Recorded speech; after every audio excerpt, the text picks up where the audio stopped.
बिस्मिल्लाहिर्रहमानिर्रहीम अल-फ़िक़्हुल मुयस्सर जिल्द अव्वल से आज हम एक और सबक पढ़ लेते हैं। उन्वान है इसका मा युकरहु लिस्साइमी, रोज़ेदार के लिए जो मकरूह है, यानी कौन से काम है जो रोज़ेदार को अगर वो उसने किए तो ये उसके रोज़े पर असर पड़ जाएगा। ये आज के दर्स में हम सीख लेते हैं। तो चले सबक को शुरू कर लेते हैं। लिखा मा युकरहु लिस्साइमी, रोज़ेदार के लिए क्या मकरूह है। तुकरहु अल-अमूरु अल-आतियतु लिस्साइमी यंबगी लहू अन यजतनिबहा लिअल्ला यअतरिया अस्सौम नक़्सुम मा।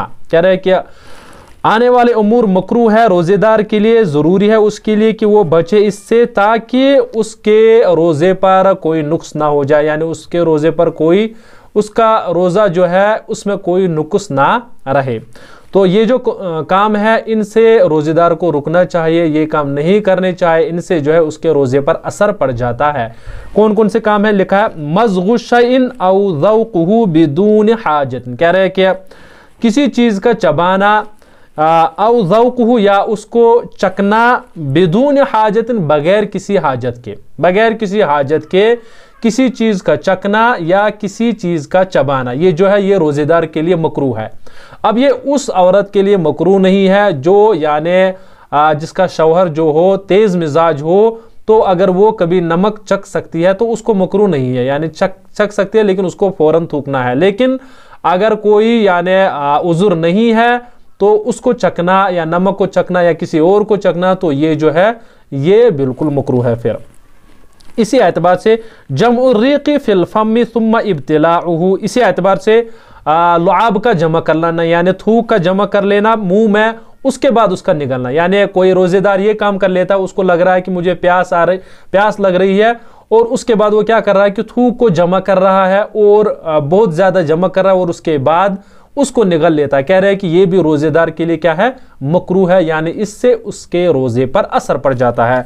इसी एतबार से है तीसरा कुल्लु मा यकूनु सबबन लिज़ुफ़िही कल्फ़स्दी वल हिजामत। इसी एतबार से हर वो सबब जिससे यानी रोज़ेदार को ज़ौफ़ आ जाता हो, कमज़ोरी आ जाती हो, यानी कोई भी काम ऐसा जिससे रोज़ेदार को कमज़ोरी आती हो, जैसे कल्फ़स्दी यानी रग से खून निकालना, खून यानी गंदा खून निकालना। इसी एतबार से वल हिजामत या हिजामत जो है पचना लगवाना, यानी इनसे चूंकि रोज़ेदार को कमज़ोरी आती है इस वजह से ये काम कर लेना जो है ये मकरूह है, इससे रोज़े पर असर पड़ सकता है, इसी वजह से है ये मकरूह। और इसी एतबार से जो भी काम होंगे जिनसे रोज़ेदार को कमज़ोरी होती हो, ज़्यादा कमज़ोरी, यानी जिससे वो इस बात पर पहुँच जाता हो कि फिर वो यानी रोज़ा फासिद करने के नज़दीक आ जाए, तो वैसे काम भी नहीं करने चाहिए रोज़े के दौरान। उसके बाद जो है माला युकरहु लिस्साइमी, यानी वो काम जो रोज़ेदार के लिए मकरूह नहीं है, यानी इन कामों को अगर ये कर लेगा ये इसके लिए मकरूह नहीं है, इससे इसके रोज़े पर कोई असर नहीं पड़ेगा। क्या है ला तुकरहु अल-अमूरु अल-आतियतु हाल सियामी, कह रहे हैं कि आने वाले अमूर जो है मकरूह नहीं है रोज़े की हालत में, यानी रोज़े की हालत में जो है आने वाले काम जो है ये मकरूह नहीं है। कौन कौन से काम है। नंबर 1 दुहनु शारिबी वल लिहयत, इसी एतबार से कह रहे हैं कि दाढ़ी का तेल लगाना या मूंछों को तेल लगाना ये जो है ये मकरूह नहीं, यानी दाढ़ी या मूंछों का तेल लगाना ये मकरूह नहीं है। उमूमन ये जो है अवाम में मसला है कि अगर कोई तेल लगाएगा तो इससे रोज़ा टूट जाएगा, ऐसा मसला नहीं है। दाढ़ी को भी तेल लगा सकते हैं, बालों को भी तेल लगा सकते हो आप, और मूंछों को भी तेल लगा सकते हो आप, तो इससे जो है रोज़े पर कोई असर नहीं पड़ता है। अल-इक्तिहाल, इसी एतबार से अल-इक्तिहाल यानी सुरमा लगाना, आंखों को सुरमा लगाना, तो ये जो है इससे रोज़ा मकरूह नहीं होता है और ना ही इससे टूट जाता है, यानी आप आंखों को अच्छे से सुरमा लगा सकते हो, अपने आप को सजा सकते हो, कोई टेंशन नहीं है।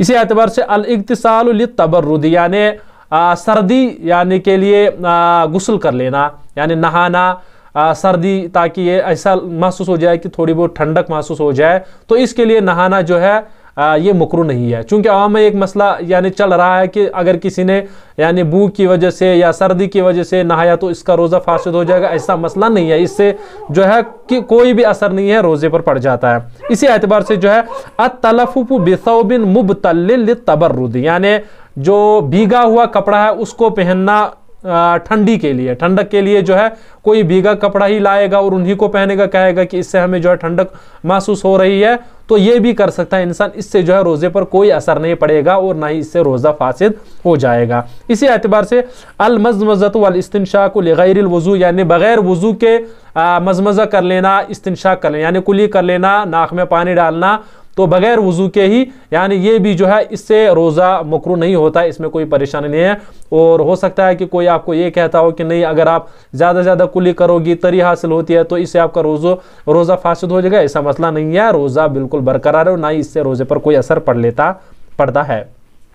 उसके बाद जो है अस्सिवाकु फी आखिर नहारी बल हुआ सुन्नतुन फी आखिर नहारी कमा हुआ सुन्नतुन फी अव्वल नहारी। अच्छा, क्या अस्सिवाकु फी आखिर नहारी यानी दिन के आखिरी हिस्से में जो है मिसवाक कर लेना, बल हुआ सुन्नतुन फी आखिर नहारी, बल्कि ये तो सुन्नत है दिन के आखिरी में, यानी दिन के आखिर में, यानी जब मगरिब करीब हो जाए। कमा हुआ सुन्नतुन फी अव्वल नहारी, जैसे कि वो सुन्नत है आखिरी ये सवेरे, यानी जो मिसवाक कर लेना है जैसे ये सुन्नत है सवेरे कर लेना, इसी एतबार से इसको आखिरी दिन के आखिरी पहरे में भी इसको कर लेना सुन्नत है।